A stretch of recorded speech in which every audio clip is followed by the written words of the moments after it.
का नाश कर पुनः धर्म की स्थापना के लिए प्रभु समय समय पर इस पृथ्वी पर अवतार धारण। भगवान को कोई अंतर नहीं पड़ता है, क्योंकि हम सब भगवान के अंश हैं। समस्त चराचर ब्रह्म सब भगवान के अधीन।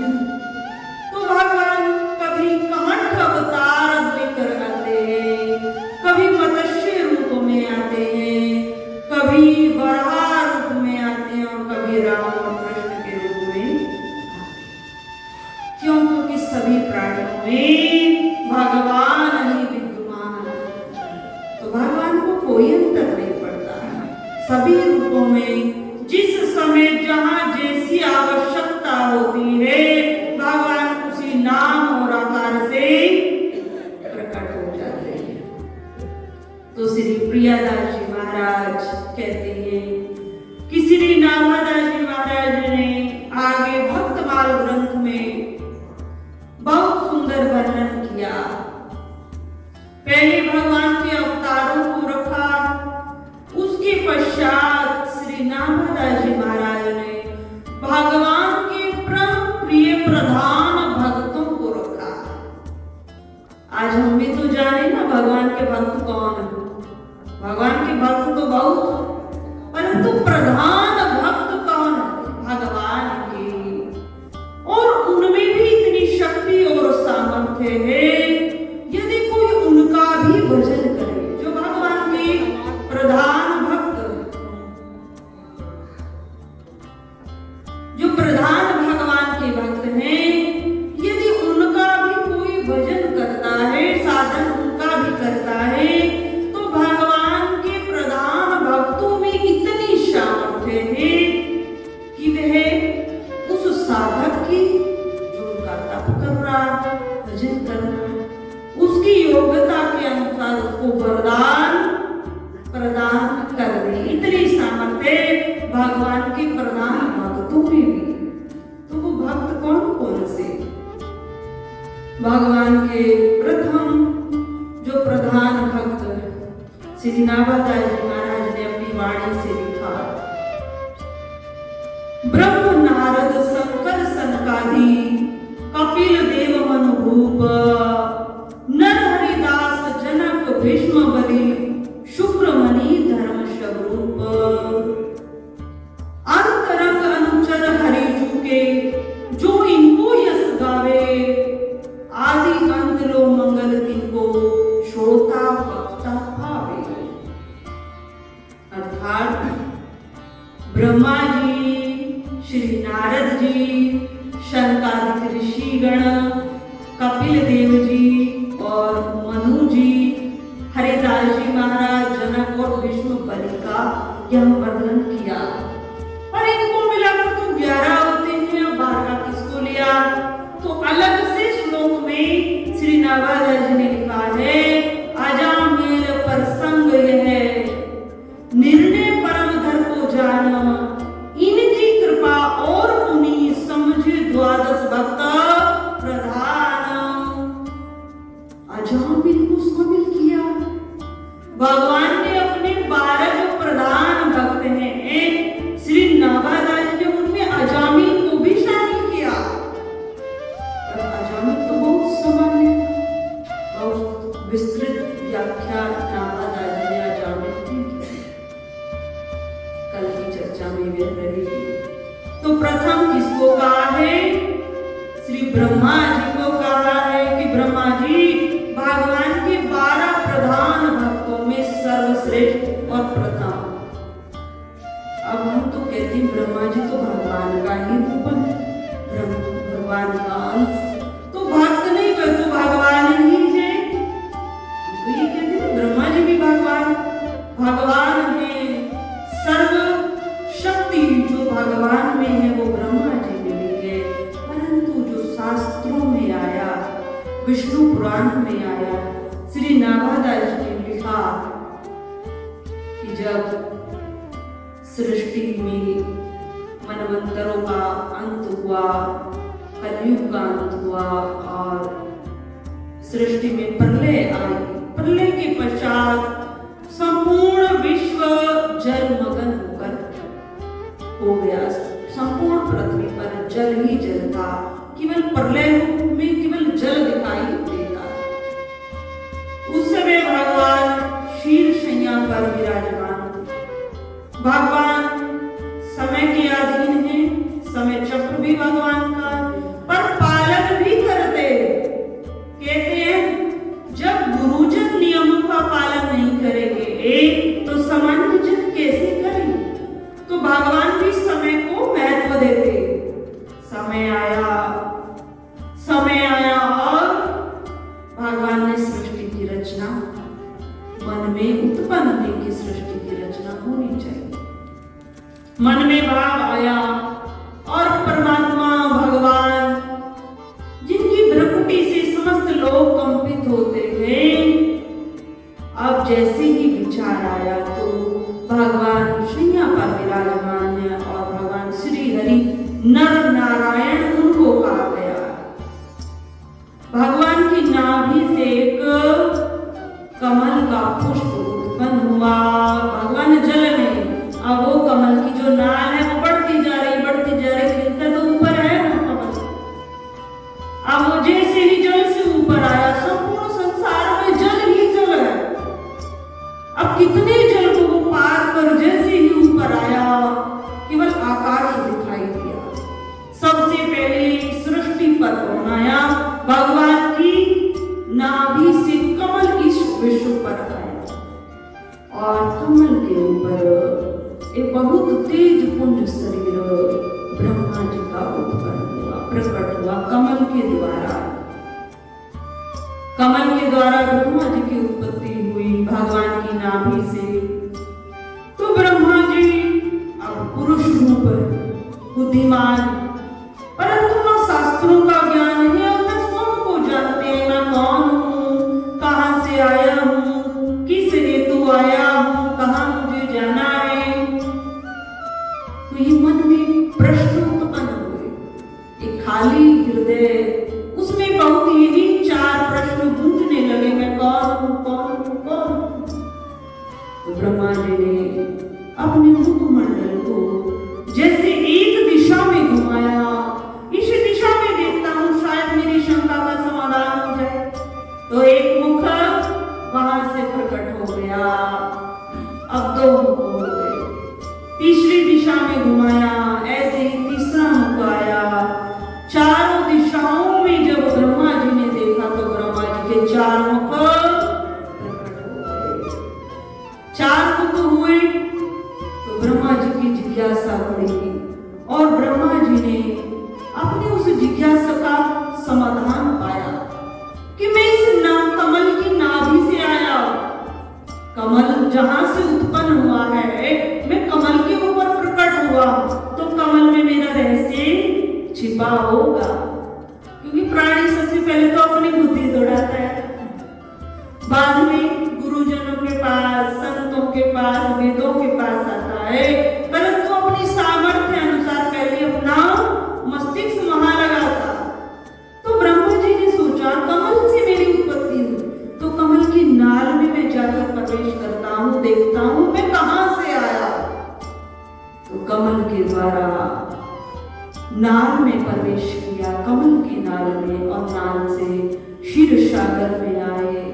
पर उस प्रभु की माया इतनी बड़ी प्रबल है कि उसका अथा पाना, उसका पार पाना संभव नहीं। समस्त ग्रंथों ने अपने आप को बंद कर लिया, क्या कहकर? नेति नेति कहकर अपने आप को बंद किया कि इससे ज्यादा ज्ञान हम नहीं दे सकते और हमें इससे ज्यादा जानकारी भी नहीं है, और अपने आप को समेट लिया।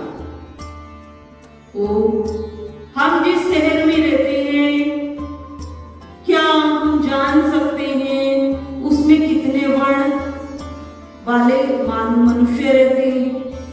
उसकी संख्या में मनुष्य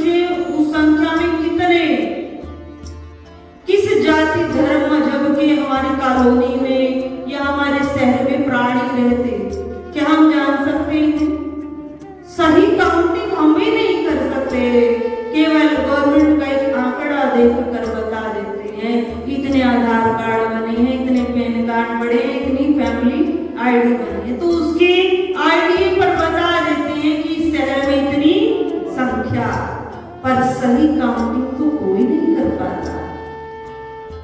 तो फिर हम अपनी कॉलोनी के सदस्यों को नहीं जान सकते, क्या हम पार ब्रह्म परमात्मा को जान सकते? नहीं जान सकते। 24 अवतारों की कथा चल रही है, इसी में अवतार सुन के माताएं लोग कब अवतार भगवान के पूर्ण और कथा आगे बढ़े। अब 24 अवतारों में हमने अभी भी 7 अवतारों को कल एक ही बात को मन कहकर उसको आगे बढ़े, अभी भी 7 अवतार से। तो परंतु सब में एक ही बात है कि भगवान हम सबके कष्टों की निवृत्ति के लिए धराधाम पर आते। उस समय जिस शरीर की आवश्यकता होती है धारण कर लेते। कथा चल रही है, ब्रह्मा जी ने नाल में प्रवेश पाया कमल की, और घूमते रहे, बहुत बरस व्यतीत हो गए। अब नहीं कोई था पाया, तो घूमते जहां से आए थे वहीं पुनः लौट आए। वही आकाश दिखाई देता है, बस कमल पर विराजमान चारों में। तो एक आकाशवाणी हुई, और उस आकाशवाणी ने कहा है, हे ब्रह्मा जी तप करो, तुम अंतर साधना से उस दिव्य शक्ति जिसने तुम्हें प्रकट किया उसका तप करो। ब्रह्मा जी को नहीं ज्ञात है भगवान विष्णु कौन है, नारायण कौन है, जिसने तुम्हें प्रकट किया तुम उसी के निमित्त उसका ध्यान करो और कठोर तप करो। तो ब्रह्मा जी ने बरसों तक नहीं, अनेक बरसों तक कठोर साधना की है, तप किया। उस तप के पश्चात श्री हरि नारायण प्रकट होकर श्री ब्रह्मा जी को दर्शन देते, और दर्शन के पश्चात 4 श्लोकों की भागवत देते। वो 4 श्लोक कौन है? 4 वेद भगवान के 4 श्लोक है। 4 वेद भगवान श्री हरि नारायण ब्रह्मा जी को देते और ब्रह्मा जी को धारण करते हैं, और एक वरदान भी देते हैं। ब्रह्मा जी तुम्हें इस सृष्टि का रचना, इस सृष्टि को बनाना, पशु पक्षियों में, समस्त मानवों में 2 जाति पाई जाती है, नर और नारी। 2 स्त्रियां, 2 इनको बनाया जाता है, पुरुष और स्त्री प्रधान, पुरुष प्रधान, अर्थात 2 रूप मानवों में, समस्त चराचर प्रकृति में 2 रूप तुम्हें बनाने और ज्ञान सृष्टि का दिया।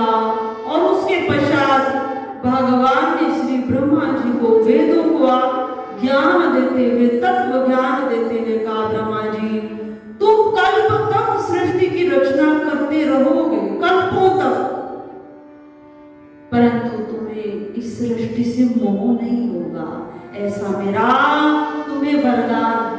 तुम कार्य करोगे, अपने कर्तव्य धर्म का पालन करोगे, पर तुम्हें इस सृष्टि से मोह नहीं होगा। इस प्रकार भगवान ने ब्रह्मा जी को ज्ञान दिया, और ज्ञान के पश्चात 4 श्लोक, जिनको हम 4 वेद कहते, जिनका हम श्लोकों का उच्चारण भी नहीं कर सकते, इतनी कठिन है उनकी संस्कृत। और वेदों का अध्ययन करना, वेदों को पढ़ना, वेदों को समझना, आज कलयुग के मानव की बुद्धि इतनी नहीं है कि उन्हें समझ पाए, इतनी बुद्धि नहीं है। हमें तो सारे श्लोकों में एक ही व्याख्या दिखाई देती है, तो उनके लिए विवेक बदलाना चाहिए। उन्हीं सब श्लोकों से, वेदों से छोटे ग्रंथ सरल भाषा में बनाए गए हैं, जो हम सब सरल रूप से उनको समझते हैं और धर्म के लिए सामान्य मनुष्यों को भी भक्ति से जोड़ते हैं। तो ब्रह्मा जी ने भगवान श्री हरि नारायण को प्रणाम किया और सृष्टि का कार्य प्रारंभ किया। तो श्री ब्रह्मा जी भगवान श्री नर नारायण का भजन करते हैं, अपनी चित्तवृत्ति को जो ब्रह्मा जी मानते हैं कि मेरी उत्पत्ति श्री नर नारायण श्री भगवान विष्णु से हुई है, तो विष्णु भगवान ही मेरे इष्ट हैं। तो भगवान के प्रथम प्रधान भक्तों में श्री ब्रह्मा जी प्रथम है। उसके पश्चात भगवान शंकर का भी आया कि भगवान शंकर की भी उत्पत्ति जिस प्रकार ब्रह्मा जी की उत्पत्ति भगवान नारायण से हुई है, उसी प्रकार शंकर भी भगवान के नारायण के ही तेज कहीं पर आया शरीर से तेज उत्पन्न हुआ है, कई शास्त्रों में आया मस्तिष्क से तेज उत्पन्न हुआ है, परंतु ये तृतीय शक्ति भगवान शिव आशुतोष भगवान विष्णु से ही प्रकट हुए और प्रकट होकर भगवान श्री नारायण जी ने भगवान शिव को कार्य दिया है कि तुम इस संसार का कल्याण करो। भक्ति के दीप को समस्त हृदय में जागृत करो जहाँ विवेक है और उनका कल्याणार्थ कार्य तुम करो और मैं स्वयं उनका पालन करूंगा। अर्थात जो हम सबका पोषण पालन करते हैं वो श्री नारायण जी हैं, वही करते हैं। किसी कहते हैं ना माताएं लोग भाई लोग बृहस्पतिवार का व्रत करते हैं, भगवान केले की पूजा करते हैं, तो वो केले की पूजा नहीं करते, वो भगवान विष्णु की ही पूजा करते हैं, क्योंकि केले का वृक्ष भी भगवान विष्णु का ही रूप है। और क्यों करते हैं बृहस्पतिवार के व्रत कि जीवन में जो कार्य हम करते हैं, व्यापार लगाते हैं, घर में कुछ कार्य करते हैं, तो प्रयत्न तो हमारा 100% रहता है, पर हमें सफलता नहीं मिल रही है, जीवन अच्छे से नहीं चलता है, शारीरिक व्याधियां बहुत बढ़ी है। इस प्रकार बृहस्पतिवार के व्रत माताएं करती। भगवान शंकर जिस प्रकार ब्रह्मा जी भगवान नारायण का भजन करते हैं, उसी प्रकार शंकर भगवान भी भगवान नारायण के रूप में राम को भजते हैं, क्योंकि राम बहुत सरल नाम। राम को बीज मंत्र भी कहा गया। बीज मंत्र अर्थात बहुत गुना फल देने वाला।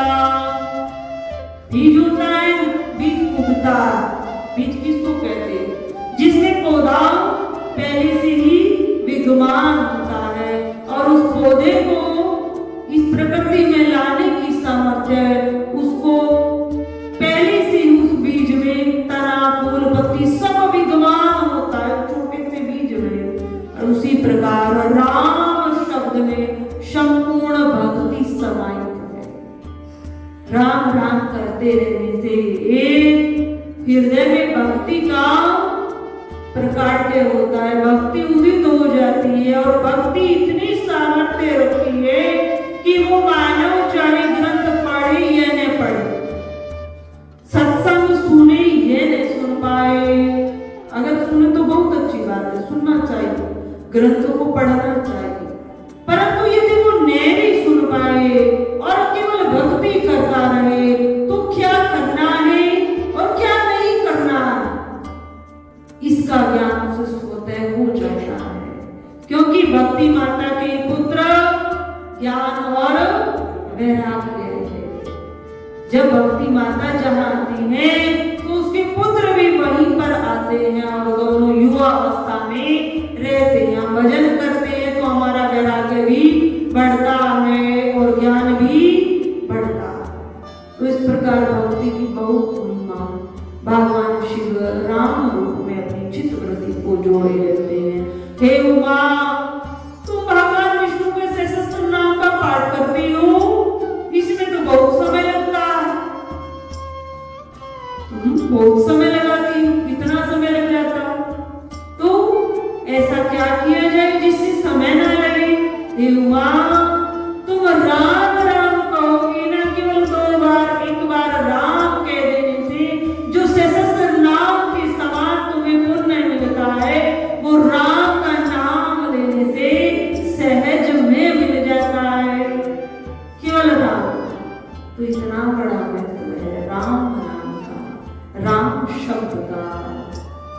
तो उसी प्रकार श्री शंकर भगवान भी अपनी चित्तवृत्ति को भगवान नारायण से राम रूप में मानते हुए जोड़े रहते हैं। क्यों? क्योंकि मानते हैं कि मेरी उत्पत्ति भी भगवान नारायण से ही।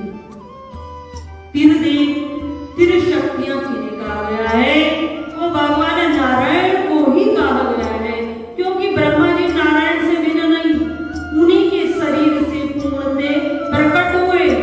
उसी प्रकार भगवान शंकर भी ब्रह्मा जी के शरीर से तेज पुण्य से प्रकट हुए हैं। तो इन्हीं तीनों शक्ति को त्रिदेवीय शक्ति कहते हैं। इस सृष्टि में, इस ब्रह्मांड में तीनों शक्ति ही के कार्य करती है, जिससे हम सबका जन्म भी होता, पालन पोषण भी होता और हम भक्ति मार्ग पर चलते हैं और अपना उद्धार कर जाते हैं इन तीन शक्तियों के कारण। आगे श्री नामदास जी महाराज श्री नारद जी की चर्चा करते हैं कि श्री नारद जी भगवान के प्रधान भक्त हैं। नारद जी कैसे? कि नारद जी, श्री यहाँ नामदास जी ने लिखा है कि नारद जी गंधर्व थे और कोई सामान्य गंधर्व नहीं थे। हमारे यहाँ जैसे देवताओं के शरीर होते, देवता यक्ष, उसी तरह एक गंधर्व होते। तो जब देवताओं का कुछ भी कार्य होता है तो गंधर्व वहां पहुंच जाते और वहां पर क्या करते? नृत्य करते हैं, मृदंग बजाते हैं, ढोल नगाड़े बजाते हैं, सब काम गंधर्व का। तो सब देवताओं की जो समारोह होते हैं उसमें आनंदित होते हैं और ये सब कार्य करते हैं। तो नारद जी भी गंधर्व थे और नारद जी ब्रह्मा जी की सभा में आए और अपनी रानियों को साथ लेकर आए। परंतु भगवत नाम संकीर्तन चल रहा था और उसमें समस्त जो सभा लगी थी भाव विभोर थी। परंतु कुछ ऐसी लीला हुई कि श्री नारद जी का ध्यान नारियों पर भी गया, अपनी स्त्रियों पर गया और उनसे विनोद भाव से वार्तालाप करने लगे। जैसे ही वहां विनोद भाव प्रकट हुआ, ब्रह्मा जी के हृदय में ये बात ज्ञात हुई और ब्रह्मा जी ने नारद जी को श्राप दे दिया कि तुम जाओ और शूद्र हो जाओ। क्यों? जहां हरि नाम संकीर्तन चल रहा है, समस्त सभा में समस्त मानवों की जो अंतरंग की भाव है, जो अंतरंग का हृदय है, उस भगवान से लगा है और तुम उस भाव में सम्मिलित नहीं होकर विनोद भाव को प्राप्त हो रहे हो, तुम जाओ शूद्र हो जाओ। नारद जी को श्राप हुआ और नारद जी पृथ्वी पर मृत्यु लोक में उत्पन्न हुए एक दासी के घर में। एक दासी के यहाँ श्री नारद जी का जन्म हुआ और दासी गांव में रहती थी। जन्म होने के पश्चात पिता की मृत्यु हो गई। दासी भी तो कार्य करती थी और श्री नारद जी का पालन पोषण करती थी। पुत्र रूप में प्राप्त हुए। समय व्यतीत हुआ तो हमारे यहाँ चतुर्मास का बहुत महत्व है। जो संत ऋषिगण हैं वो चतुर्मास में एक स्थान पर बैठ जाते हैं, क्योंकि यह चतुर्मास वर्षा का समय काल माना गया। इसमें कब वर्षा हो जाए, कब मौसम साफ हो जाए, कुछ ज्ञात नहीं होता। और पहले न तो गाड़ियों की व्यवस्था थी, पैदल यात्रा होती थी, तो साधु संत महात्मा सब घूमते रहते थे। लंबी दूरी की यात्रा होती थी तो हरिद्वार 11 दिन में पहुंचते थे। अब उस स्थान पर महीना लगता था। अब उस महीने भर में मालूम नहीं कितनी बार वर्षा हो जाए। तो इसलिए उन सब बचावों से बचकर चतुर्मास का नियम हमारे यहाँ संतों में लागू होता था और चतुर्मास में समस्त संत एक स्थान पर रुक जाते। पहले ही निश्चय कर लेते अपने अमुक गांव में, अमुक धर्मशाला में हमें रुकना, तो वहां रुककर समय व्यतीत करते थे। एक बार उसी गांव में संतों ने चतुर्मास व्यतीत किया। तो जो दासी थी वे वहां कार्य करते थे। अब देखा संत जन आए हैं, गांव के अन्य भी व्यक्ति बहुत भाव से वहां पर आते और सेवा देते थे, परंतु ये दासी माता वहां पर आती और संतों की सेवा करती थी, साफ सफाई वहां करती थी, अन्य कार्य जो रहता था वह भी करती। अब पुत्र एक है तो जहाँ माता जाती थी, धीरे धीरे वहां पुत्र भी आने लगा और संतों की सेवा करने लगा। जब सेवा करता तो संत जन जब भोजन पाते थे तो श्री नारद जी को अपने पास बुला लेते थे। और संतों का एक स्वभाव होता, आज चर्चा चल रही तो बता देते कि कुछ पा रहे होते हैं ना और कोई अचानक से आ जाए, वैसे तो नॉर्मल वे में मिलते नहीं है, कह देते हैं अभी पा रहे प्रसाद पा रहे, पर यदि कोई आ जाए तो सामने हमें देख रहा हम पा रहे हैं तो वो क्या करते हैं, या तो एकांत में पाएंगे, और यदि कोई वहां पर है तो अपने में से वो ये नहीं देखते हैं साधु संत महात्मा कि मेरा झुका भोजन नहीं मानते, अब आया है तो उसमें से यदि कोई शुद्ध वस्तु है तो वह देते हैं, अगर वह भी नहीं है तो जो पा रहे हैं उसी में से कुछ निकाल कर उनको दे देते हैं। हमारा मुंह चल रहा है ना, तो सामने वाले का पता नहीं होना चाहिए। तो महात्मा हम सब ने पाया इसलिए बता रहे हैं, तो जो भी पा रहे हैं तो उसमें से निकाल कर दे देते हैं। और यदि सामने वाले का भाव अच्छा है, वो संतों की कृपा को जानता है, तो वो तो उसको हाथ में लेता है, रखता भी नहीं, हाथ से पाता है। ऐसे हाथ में दिया है ना, उसको नीचे नहीं रखेगा, मुझे प्रसाद मिला, उसको पा लेता है।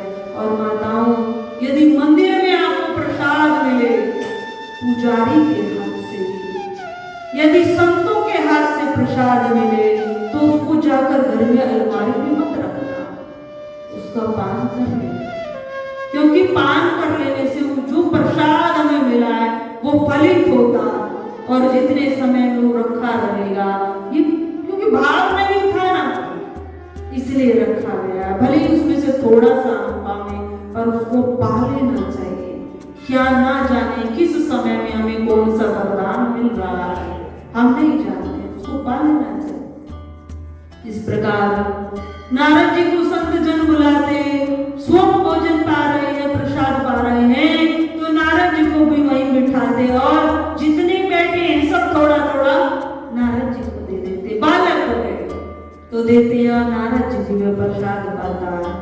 संतों को 4 महीने संतों का दर्शन करता रहा नारद जी और उनकी प्रसाद को ग्रहण करता रहा, तो धीरे धीरे धीरे धीरे अंतःकरण की वृत्ति शुद्ध हो गई, पवित्र हो गई और नारद जी 4 महीने संतों को व्यतीत हुए। अब नारद जी को लगा संत जन तो जाने वाले, और नारद जी को स्नेह हुआ। तब नारद जी ने संतों से आग्रह किया कि मैं भी आपके साथ जाना चाहता हूँ, परंतु संतों ने मना किया कि तुम्हारी एक ही माता, इसकी तुम सेवा करो, अर्थात तुम्हारे घर में केवल एक ही सदस्य है माँ की सेवा करो, माँ से बड़ी सेवा गुरु की भी नहीं हो सकती। यदि माँ असहाय है ना तो गुरु की सेवा से पहले माँ की सेवा है, यदि उसको सेवा की आवश्यकता, तो माताओं अपने माता पिता से बात किया करें। आज भी हम अपने माता के लिए, पिता के लिए वही हैं जो बचपन में थे।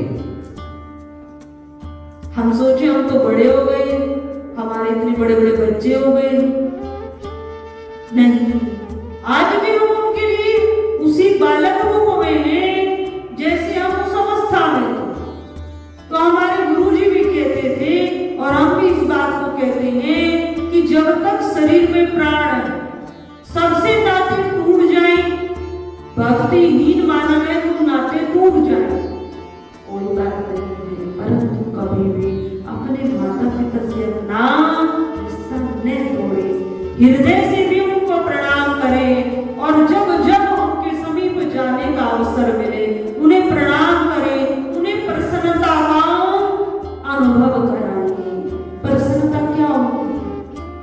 अनुभव कराए, कुछ समय अपने जीवन का निकाल कर उनको भी हम प्रदान करें।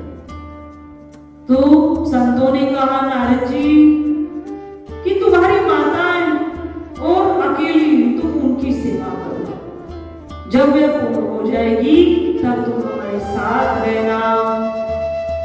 अब संतों ने ऐसे उपदेश दिया, माता पूर्ण होगी तभी साथ रखेंगे। और संतों ने जाते हुए श्री नारद जी को हरि नाम संकीर्तन का मंत्र दे दिया। नारद जी तुम भगवान के नामों का उच्चारण करते रहो और भगवान का ध्यान करते रहो।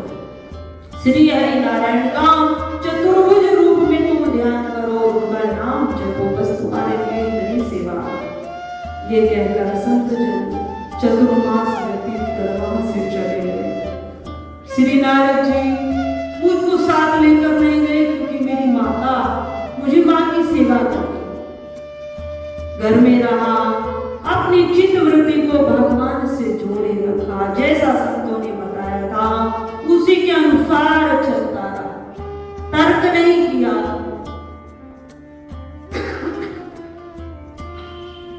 अगर कोई संत महात्मा विद्वान जन हमें कुछ बताता है तो केवल वो वाणी का उस समय तो विषय रहा, क्योंकि उन्होंने बताया, पर यदि हमने उसका अनुसरण नहीं किया, उनके बताए मार्ग पर हमारा प्रयास नहीं रहा, तो फिर हमें क्या लाभ मिलेगा? हमने तो समय ही व्यर्थ किया, जानकारी को हासिल किया। तो श्री नारद जी ने कोई तर्क नहीं किया, भगवान का चतुर्भुज रूप में ध्यान किया और श्री हरि नाम जपते रहे। जपते जपते श्री नारद जी की चित्तवृत्ति संसार से हट गई और लगने लगा मेरी माता का शरीर भी जल्दी से पूर्ण हो जाए और मैं संतों के पास चला जाऊं और अधिक भजन कर पाऊं। अभी मेरी एक जिम्मेदारी और शेष है, मेरी माता अकेली, मुझे उनकी सेवा करनी। समय अनुसार माता का भी शरीर पूर्ण हुआ और श्री नारद जी ने अपने आप को भक्ति में बनाया। भक्ति में बनाते हुए श्री नारद जी ने भगवान के ही नामों का गुणगान किया और भगवान का ही ध्यान किया। और जब शरीर, भौतिक शरीर, ये तो सबका छूटेगा, समय आया श्री नारद जी का भी शरीर, पंच भौतिक शरीर शांत हो गया, भगवान के लोक में आए और भगवान ने उनको अपना पार्षद बनाया है।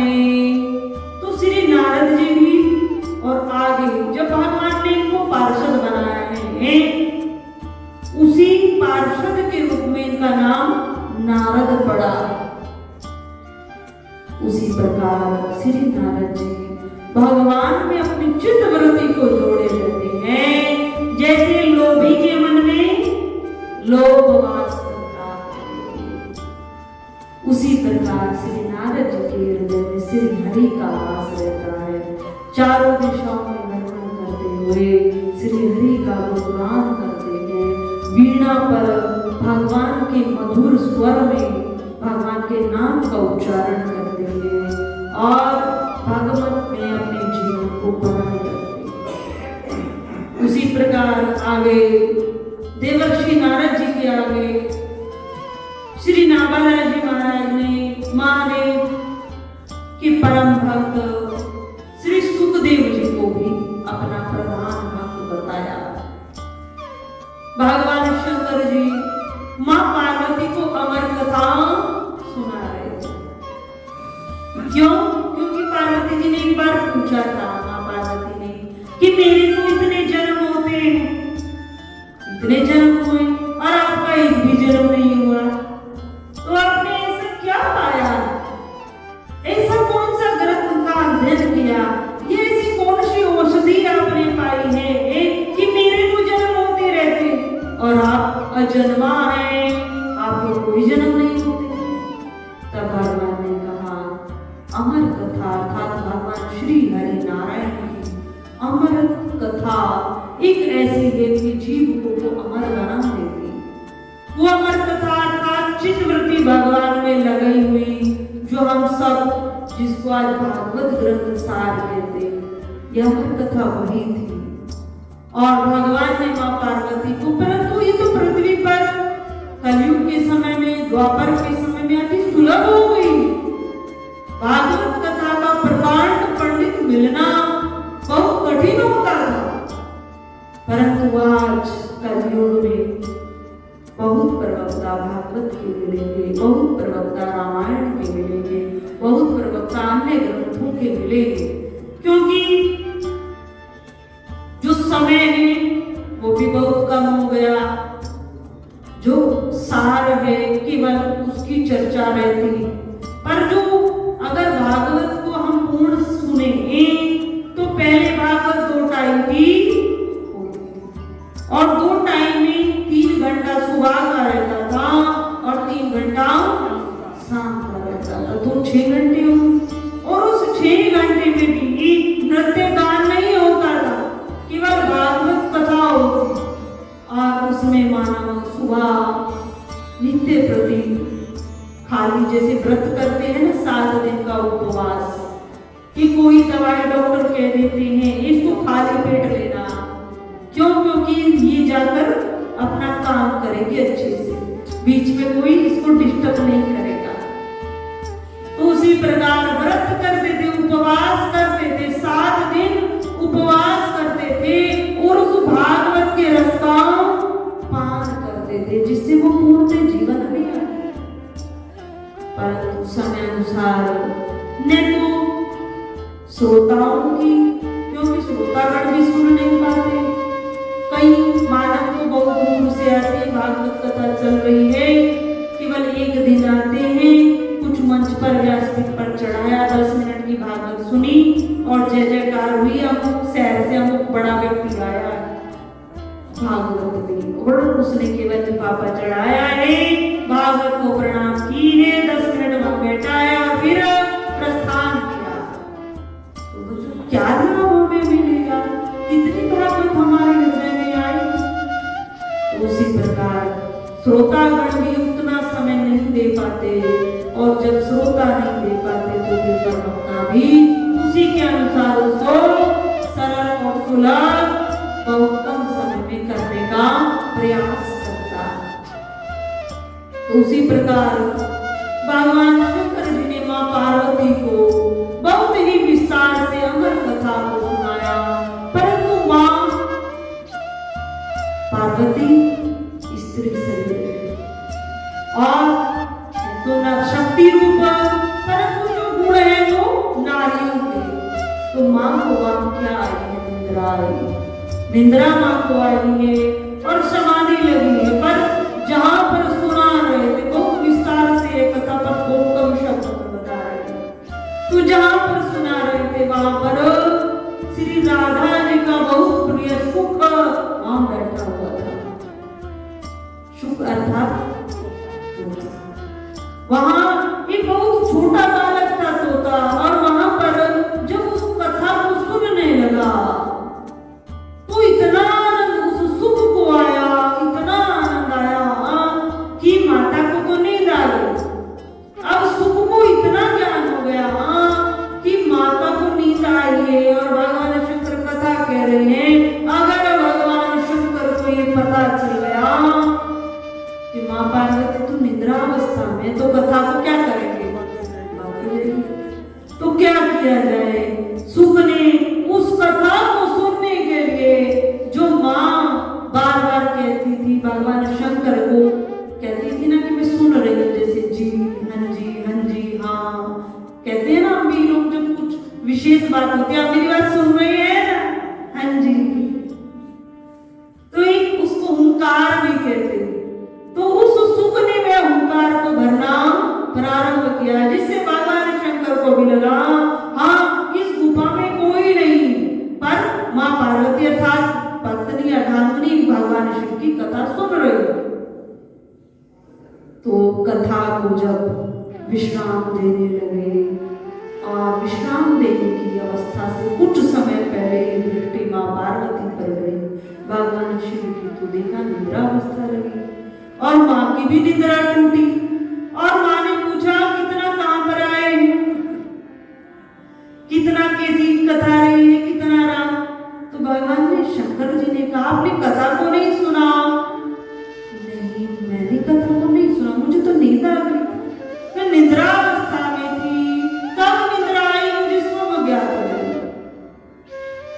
जैसे भगवान शंकर को लगा कि जब पार्वती सोई हुई थी तो ये ओंकार कौन दे रहा था। जब भगवान की अंतर दृष्टि से देखा तो भगवान की अंतर दृष्टि से तो कोई बच नहीं सकता। तब सुख के दर्शन हो गए। जो राधा जी का अति प्रिय था, साधारण सुख नहीं था, भगवान राधा जी का अति प्रिय सुख था। और उसने कथा को सुना। भगवान शंकर को लगा ये अमृत कथा, और कोई पक्षी पान करे इसका। तो भगवान शंकर ने अपने त्रिशूल को आज्ञा दी। त्रिशूल सुख के पीछे लगा। अब सुख जाता जाता कहां पर पहुंचा। श्री व्यास जी महाराज की परम सात्विक संस्कारों को धारण करने वाली परम पवित्र नारी है सुखदेव जी की अदानी। और उनके मुख से सूक्ष्म रूप धारण किया और उनके मुख के द्वारा उनके उदर में प्रवेश किया। अब उदर में प्रवेश किया तो त्रिशूल चारों दिशाओं में खोजता हुआ वापस भगवान शिव के पास आया। और भगवान शिव के पास आया। भगवान शिव को भी ज्ञात हो गया कहां पर वे शुभ है, क्योंकि भगवान को अंतर्यामी। पर भगवान ने विचार किया बाहर तो आएगा ना, बाहर तो आए। अब सुख को वही डर है कि मैं बाहर आऊंगा तो भगवान शिव के त्रिशूल से बच नहीं पाऊंगा। अब कितने वर्ष व्यतीत की? 12 वर्ष व्यतीत की। 12 वर्ष उधर में ही रहा। और इधर माता व्यास पत्नी जो भी भजन साधन करती उस सब का श्रवण करता था, सुनता था और इतना पवित्र रहता था कि गर्भ में समस्त ग्रंथों का ज्ञान, समस्त वेदों का ज्ञान शुक को हो गया। और जब भगवान से प्रार्थना करने लगे, प्रभु कब इसका प्रकट हो गई, कौन सी दिव्य आत्मा आई जो 12 वर्ष हो गए। तो भगवान श्री कृष्ण स्वयं वहां आए, ऐसा सुना। और आकर भगवान ने सुखदेव जी से प्रार्थना की है, सुख तुम अब इस माया रूपी संसार में बाहर आ जाओ। अब सुख कह रहा, क्योंकि सुख में अब ज्ञानी, तो सुख कह रहा प्रभु आपकी माया बड़ी विचित्र है, मैं इस माया रूपी संसार में नहीं आना चाहता, तो क्या तुम इस घर में ही रहोगे। तब सुख कहता है कि प्रभु कुछ ऐसा उपाय मुझे बताओ जिससे आपकी माया मेरा स्पर्श न कर सके, तब तो मैं बाहर आऊं। तब भगवान ने कहा आज मैं तुम्हें वरदान देता हूं, मेरी माया तुम्हें स्पर्श नहीं कर पाएगी। संसार का कोई भी विकार तुम्हारे संस्कारों में प्रवेश नहीं कर पाएगा। हे सुख, जिस प्रकार कथा सुनकर तुम्हारी चित्तवृत्ति बनी है वो प्रेम बढ़ सकता है, पर उसमें कोई भी विकार और दोष उत्पन्न नहीं होगा। मैं आज तुमसे कहता हूं। भगवान ने आज्ञा दिया और सुखदेव ने इस संसार में प्रवेश किया। जैसे ही सुखदेव जी महाराज इस ब्रह्मांड में संसार में आए, सुख आए हैं तो इसी कारण उनका नाम सुखदेव पड़ा। सुखदेव हुआ है तो आने के पश्चात, कुछ समय के पश्चात जैसे ही बालक से चलना सीखे और घर का त्याग कर दिया, गृह त्याग किया, तो पिता सोचता है पिता कौन, कोई साधारण नहीं, व्यास जी महाराज जो भगवान के लिए अंश अवतार, कला कीर्ति अवतार, कला रचना अवतार। व्यास जी महाराज साधारण नहीं। व्यास जी महाराज सोचते हैं मेरा पुत्र मेरे ग्रंथों का प्रचार करे, मैंने तो लिखा, अब प्रचार और प्रसार का काम मेरा पुत्र करे। पर पुत्र ने तो जैसे ही चलना सीखा घर का त्याग किया, घर का त्याग किया। तो भगवान व्यास जी ने बहुत समझाया, रोकने का प्रयत्न किया, पर जिसकी चित्तवृत्ति भगवान से जुड़ी हो वो न किसी को पिता मानता है और न माता। अर्थात जो इस लौकिक व्यवहार से ऊपर उठा। ये हमारे लिए बात नहीं, जो लौकिक व्यवहार से ऊपर उठा है उसके लिए फिर माता पिता का कर्तव्य भी शेष नहीं रहता। उसी प्रकार सुखदेव जी महाराज ने ज्ञान का उपदेश दिया और जंगल में आए, परंतु विधि के विधान को कोई टाल नहीं सकता। एक बार व्यास जी के अन्य शिष्य, तो व्यास जी ने अन्य शिष्यों को ग्रंथों का ज्ञान दिया और भागवत का ज्ञान दिया, जो व्यास जी महाराज ने सबसे अंतिम चरण में ली। उसका ज्ञान देकर उन श्लोकों को बहुत सुंदर शैली से अपने शिष्यों को कंठस्थ करा। अब शिष्यों को कंठस्थ हुआ तो शिष्य जंगल में संविधान लेने के लिए आए और उन श्लोकों का मधुर वाणी से गान कर गए। अब जंगल में सुखदेव जी महाराज थे। महाराज सुखदेव जी के कानों में जब वो मधुर श्लोकों की ध्वनि गुंजायमान हुई तो सुखदेव जी का हृदय अति गदगद हो गया। इतने सुंदर शैली में इतने सुंदर श्लोक जो भगवान शिव व पार्वती को सुना रहे थे, इस भूमि पर कहां से आए, किसने इनको सिखाया? तब सुखदेव जी महाराज ने शिष्यों से पूछा। शिष्यों ने कहा व्यास जी महाराज ने सिखाया है। तो जिन पांव से चलकर जंगल में आए थे, गृह त्याग कर आए थे, पुनः सुखदेव जी पिताजी के समीप आए, प्रणाम किया, मोह नहीं है, ममता नहीं है, आसक्ति नहीं, वो ज्ञान लेने आए। और श्री व्यास जी महाराज ने श्रीमद् भगवत गीता का प्रारंभ से अंतिम तक समस्त ज्ञान श्री सुखदेव जी महाराज को दिया, सिखाया।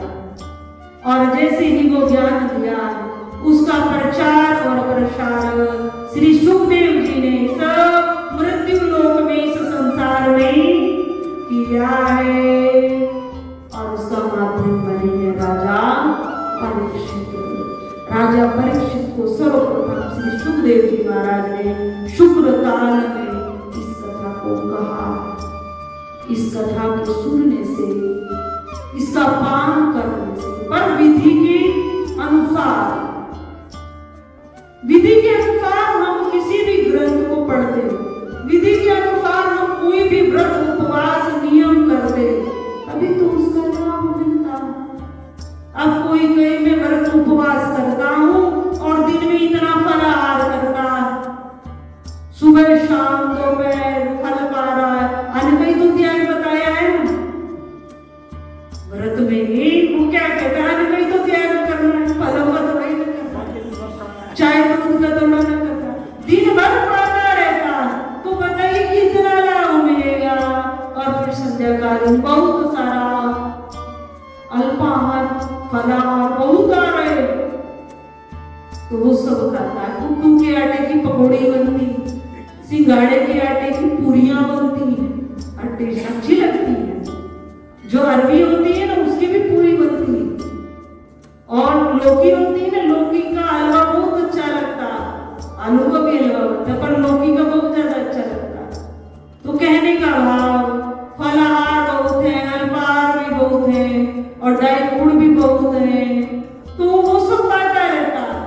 तो विधि के अनुसार उस व्रत को नहीं किया तो फिर उसका लाभ भी नहीं मिलता है। विधि के अनुसार भागवत को नहीं सुना है तो उसका लाभ भी नहीं मिलता है।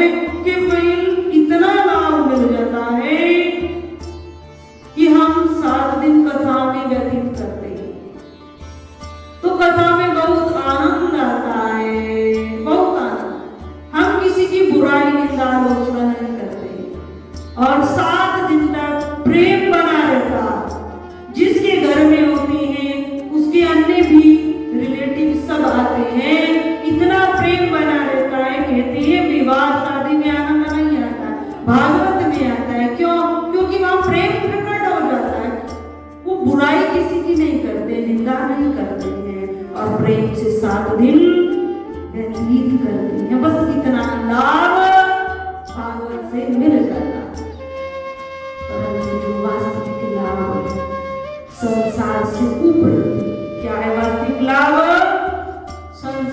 से उभरते अर्थात संसार के विकारों से ऊपर उठ जाना, ये लाभ नहीं मिलता, इससे वंचित रह जाएगी। तो इस प्रकार सुखदेव जी महाराज के माध्यम से इस संसार में मृत्यु लोक में श्री भागवत का प्रचार हुआ है और बहुत सरल सरल और सुलभ इसको किसने बनाया है, जो हम सबके बीच में आज भी जीवित है। कहते हैं ना, संत हैं जिन्होंने संगीत के माध्यम से इस कथा को और भी रसिक और सरल बनाया। वो संत अभी ध्यान नहीं आ रहे हैं, संत वो जीवित है अभी, जिन्होंने संगीत भागवत में जोड़ा। उस प्रकार भागवत और भी सुंदर और रसिक बनी है, जिससे हम सबको आनंद आए। आगे श्री नाभदाय जी महाराज ने भीष्म पितामह को अपने 12 प्रधान भक्तों में सम्मिलित किया। भीष्म पितामह कोई सामान्य नहीं है, इस संसार में रहकर उन्होंने समस्त विकारों का त्याग किया, परंतु एक विकार, और वो विकार क्या कि धर्म और अधर्म में अंतर न कर पाए। दुर्योधन के राज्य में रहे तो दुर्योधन का साथ देना ही उन्होंने धर्म समझ लिया कि दुर्योधन ने मेरा पालन किया था, मैं उनके राज्य में रहता। दुर्योधन ने मुझे शरण दी है, क्यों? क्योंकि पांडव तो जंगल में 12 वर्ष का वनवास भोग रहे, 1 वर्ष का ज्ञातवास। तो मैं किसके सहारे और किसके राज्य में रहता हूँ और किसका अन्न जल ग्रहण करता हूँ, मुझे उसी का साथ देना चाहिए। ये उनके जीवन की सबसे बड़ी विडंबना कि वो धर्म और अधर्म में अंतर नहीं कर पाए और उसी के कारण उन्होंने अधर्म का साथ दिया और बाद में अर्जुन के तीरों से तीर शैया पर वह आए। तो भीष्म पितामह को साधारण नहीं थे, इच्छा मृत्यु का वरदान इन्हें अपने पिता से ही प्राप्त हुआ था। उसके पश्चात राजा बलि भगवान के प्रधान भक्तों में एक और श्री यमराज जी महाराज भगवान के 12 प्रधान भक्तों में सम्मिलित। राजा बलि बहुत बड़े धर्मात्मा, जिन्होंने भगवान को गुरु की आज्ञा का उल्लंघन करते हुए भगवान को 3 पग भूमि दान दी, जिसमें 2 पग में भगवान ने इस ब्रह्मांड को नाप लिया और तीसरा पग बलि के सर पर रखा। तो द्वादश में 12 भगवान के भक्तों में राजा बलि भी शामिल है। उस प्रकार कल अजामिल की चर्चा रहेगी कि भगवान के प्रधान भक्त, जो ब्रह्मा जी को जो प्रधान भक्त कहा गया है, उसी प्रकार अजामिल को भी भगवान का प्रधान भक्त कहा गया। परम पूज्य श्री साध्वी ब्रह्म ज्योति सरस्वती जी के प्रवचन प्राप्त करने हेतु दिव्य वाणी चैनल को सब्सक्राइब करें, वीडियो को शेयर करें और अपने परिजनों पर अवश्य भेजें।